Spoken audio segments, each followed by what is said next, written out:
Hello everyone! Time for another Cardfight Vanguard deck profile, this time on the Chaos Breaker Dragon, or Star Vader. Chaos Breaker Dragon is basically Star Vader. So I have been very iffy about building this deck, because one, I've always liked the aesthetic of Link Joker. Mainly the Star Vader ones, because I really love the menacing look of Star Vaders. They just look amazing. So I've been very tempted to build this deck. Especially because nostalgia bait, obviously, and I did like Link Joker when it was first introduced ever since back in the 2011 era. But I never built a Link Joker deck because it was kind of expensive. It was one of those most popular clans ever since it was introduced. But with V making everything cheaper, I did eventually got my hands on a Link Joker deck. The first one being Messiah, since it did fit my playstyle, and I did like the design. So I was really iffy about building Chaos Breaker because I did not want to have another Link Joker deck. But I went, screw it, just build a Chaos Breaker Dragon deck. But that's also when Infinite Zero was revealed for Clan Collection. And I went like, oh, so we're getting more Star Vader support. So I go like, well, I guess it might not hurt to have a complete deck eventually. Or at least a playable Star Vader archetype. So I went ahead and built a Star Vader deck with Chaos Breaker Dragon because Chaos Breaker Dragon just looks awesome, and I was just too tempted to play it, especially with its reintroduction of a unique playstyle of one, himself not having an imaginary gift. Yes, they did announce that apostles are not going to have imaginary gifts, but I really like the playstyle of stealing your opponent's gift markers. And yes, this is how you're going to be gaining gift markers for this deck. So how this deck runs is you give your opponent a gift marker, and then you can lock your opponent. This is more of a stall deck, because blocking basically slows down another turn, and you stall long enough to steal enough gift markers for you to get more power. That's basically how this deck runs. So against those decks that spam their gift markers, this is definitely good against it, because you're just going to take a lot of their gift markers. But for decks that don't, it can kind of be lackluster because you're going to give them a gift marker and then you're going to steal it back. Of course, they're still going to lock. And with the new support, you're going to be using a little more counterblast and soul, which is quite a little bit of a problem with Star Vaders right now in V because they kind of lack both resources. More so the soul, because you're going to be going through the soul really fast with Chaos Breaker Dragon. But other than that, let's begin with which force type you want to choose. I mean, it's obviously 1, because you're giving your opponent a force marker and then you want to take it back. That's how you're going to be building up your force markers. And you really do not want to go on 2 because, well, you're spamming a bunch of force markers essentially. So obviously go for number 1. But anyway, to the deck. So first off, of course, the main boss card himself, Star Vader, Chaos Breaker Dragon. So first off, he has a skill where during your turn, if your opponent has a lock card on Vanguard or rearguard, it gets plus 10k. Not bad, I mean, at least you get some rearguard use out of it. But one of his main skills is that it's a once per turn, you can counterblast 1, you give your opponent a gift marker. That'll be important because of the second skill. But after you give your opponent a gift marker, you lock one of your opponent's rearguards. So you could lock your opponent's front row. If you're at a situation where you can give your opponent a gift marker and then lock one of your opponent's front row rearguards, sometimes it's worth it. It just depends on what type of deck it is.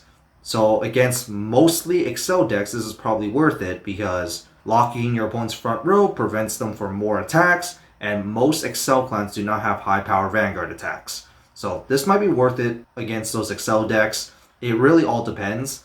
Of course, there are cards to combo off with that skill, and especially for the next skill, when your opponent's rearguards is unlocked, you can Soul Blast 1, kill that unlocked card, you draw a card, and then you steal up to 2 of your opponent's gift markers. And keep in mind, this is not once per turn. So if there are 3 unlocked, you can Soul Blast 3, kill all 3 unlocked cards, draw 3, steal up to 6 markers. So you destroy their markers and then you change them into force markers for yourself. That's basically how it is. So overall, it's just your main boss. It basically lets you kind of stall the game longer, and then after that, you get value out of it. Now, there is a problem with that because you have to wait a turn just to get value. And that is a problem with this deck because early game, you don't really get any value, but later on, you do get more. That's why I say this is more of a stall deck because you need to last long enough for you to start getting your game off. But overall, it is a pretty cool boss unit and quite unique than many decks. Next, for the first Star Vader grade 3 that was introduced, Star Vader, Infinite Zero Dragon. So this card has two skills where, one, if it's on place or rode upon on Vanguard, you can counterblast one, discard a card, lock one of your opponent's rearguards. But if you're at 4 damage, you can lock one in the front and one in the back. Of course, more locks definitely helps. When you ride on top of Chaos Breaker, you can do a triangle lock, making your opponent's essentially front rows cannot attack other than the Vanguard, and of course the booster behind the Vanguard too. So that is one thing that you can do, obviously, unless if you're playing against the Excel clan. The main problem I have with the skill is that you do have to do a discard, and like I said before, in early game you don't really get much value. You have to wait until late game to actually start gaining your value. So it is a little hindrance that you have to discard a card, and that's based on my experience playing with the deck. But of course the lock might be worth it because locking can stall the game a little longer. Now if it's a Vanguard centric deck, it might have some trouble, but overall the skill isn't too bad. But it has a second skill where it's count, Vanguard, rearguard. It gets plus 5k for each of your opponent's lock card. Your locks kind of build up. On average, it will be at least 2. If you're doing the Infinite Zero turn along with Chaos Breaker, you'll probably get 3 or 4. So you do get a nice spell from there. And of course, since you're stealing gift markers, this will get even more power as a rearguard as well. So there is that. And also in many ways, this can be a better setup ride over Chaos Breaker because Chaos Breaker can only lock one card, while this one can help you extend some plays. You just have to stall long enough to make sure that everything goes right. But overall, it is a Star Vader, so you kind of have to run it as well. Next, I run Normstorm Dragon, 3 copies. Yes, that's a total of 11 grade 3s. I'm thinking about taking out 1 Infinite Zero because of this. Because the skill of this card is that when placed, you can vanish delete one of your opponent's grade 2 or greater units, retire this unit, and countercharge 1. Like I said before in the beginning of the video, you are going to be using a little bit of Counterblast. Infinite Zero uses Counterblast and also Chaos Breaker already. And yes, you will have more Counterblast Awakening too. So Counterblast is a little hefty. My only gripe with this card is that since you have to bind a grade 2 or greater, most of the time the grade 2 or greater will be in the front row, and you mainly want to lock the front row cards. So there is a conflict right there. But the countercharge is always nice. So I mainly play this just so you could actually continue playing on your skills, because it's more important for you to play your skills than actually sometimes locking everything in the front row just to stall the game a little longer. That's it for the grade 3 lineup, so now to the grade 2 lineup. So we start off with Bestian Star Vader Circursium. So this card is really good because on place, on Vanguard Rearguard, you can counterblast 1, lock the top card of your opponent's deck to an open rearguard. That's pretty nice because if your opponent nukes all their own rearguards, well, this gives them a lock card, which of course empowers your skill.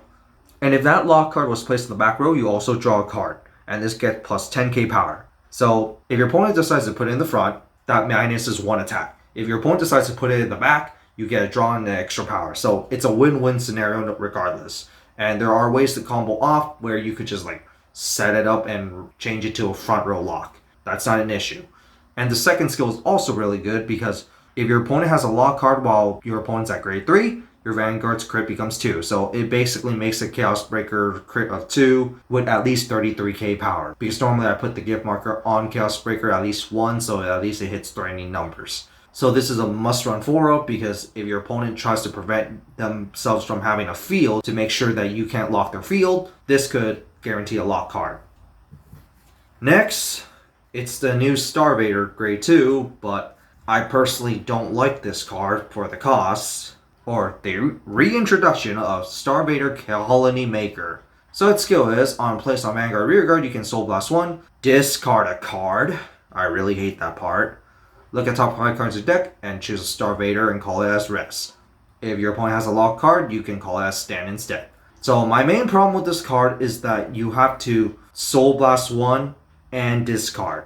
If it only says one of those conditions, I wouldn't mind it. But because it says both, it kind of hinders the deck a little bit because at early game, you can't really get much value out of it. During the specific turns where you just barely ride your Chaos Breaker or you just wrote it on top of the Infant Zero, or you use its skill early game, you're going to lose quite a bit of hand advantage, based on my experience.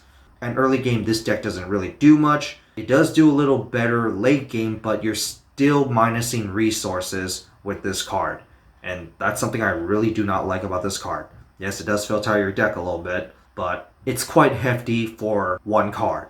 But at the moment, since this is the only other Star Vader Grade 2, we're kind of forced to run it.